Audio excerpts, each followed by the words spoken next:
Supreme court की फटकार के बाद मुस्लिम धर्मगुरु पर हमले के मामले में यूपी पुलिस ने जोड़ी हेट क्राइम की धाराएं। आइए जानते हैं खबर क्या है।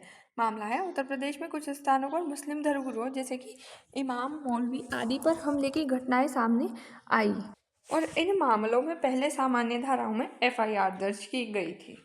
लेकिन जब मामला सुप्रीम कोर्ट पहुंचा तो अदालत ने सख्त टिप्पणी करते हुए कहा कि अगर हमला किसी व्यक्ति पर उसकी धर्म पहचान के कारण हुआ है तो उसे साधारण अपराध नहीं बल्कि हेट क्राइम, घृणा अपराध माना जाना चाहिए।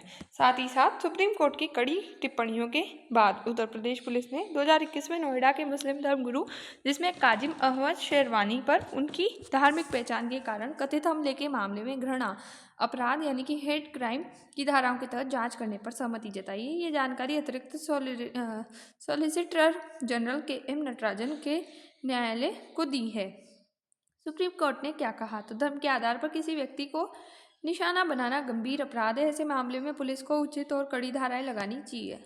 राज्य सरकार की जिम्मेदारी है कि वह अल्पसंख्यकों की सुरक्षा सुनिश्चित करे। अदालत की फटकार डांट के बाद यूपी पुलिस ने केस में हेट क्राइम से जुड़ी धाराएं जोड़ दी। सुप्रीम कोर्ट की फटकार के बाद उत्तर प्रदेश यानी यूपी पुलिस ने क्या कार्रवाई की, तो पहले से दर्ज एफआईआर में नई धाराएं जोड़ी। हमले को धर्म के आधार पर की गई हिंसा मानते हुए गंभीर अपराध की श्रेणी में रखा गया है।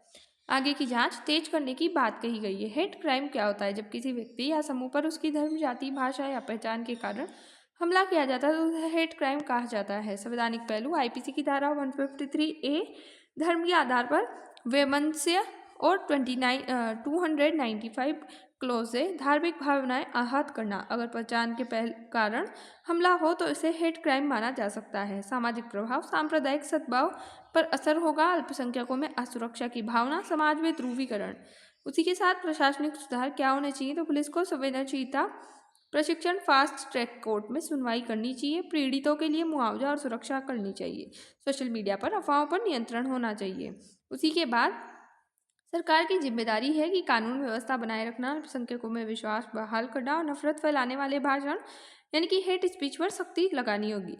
नैतिक और मानवीय दृष्टिकोण, भारत विविधता में एकता का देश है। किसी भी धर्म पर हमला होगा तो लोकतांत्रिक मूल्यों के खिलाफ है ये और संभावित लाभ है जैसे कि कानून सुरक्षा मजबूत होगी। सुप्रीम कोर्ट ऑफ इंडिया की सख्ती से यह संदेश दिया गया है कि धर्म के आधार पर हिंसा बर्दाश्त नहीं की जाएगी। पुलिस की जवाबदेही बढ़ेगी। उत्तर प्रदेश पुलिस को अब ऐसे मामले में हेट क्राइम जैसी कड़ी धाराएं लगानी पड़ेगी। डर में कमी, अगर दोषियों पर सख्त कार्रवाई होती है तो समुदाय में सुरक्षा की भावना बढ़ सकती है। उसी के साथ न्याय की उम्मीद, अल्पसंख्यकों को लगेगा कि अदालत उनकी बात सुन रही है। संभावित हानि, सामाजिक तनाव बढ़ने की आशंका, ऐसे मामलों से समुदाय के बीच अविश्वास बढ़ सकता है। राजनीतिक माहौल गर्म हो सकता है। धर्म से जुड़े मामलों में राजनीतिक बयानबाजी बढ़ जाती है। डर और सुरक्षा की भावना, अगर घटनाएं बार बार हो तो समुदाय में मानसिक दबाव बढ़ सकता है। कानून के दुरुपयोग का जैसे कि कुछ लोग हेट क्राइम कानून को गलत इस्तेमाल की बात भी उठा सकते हैं।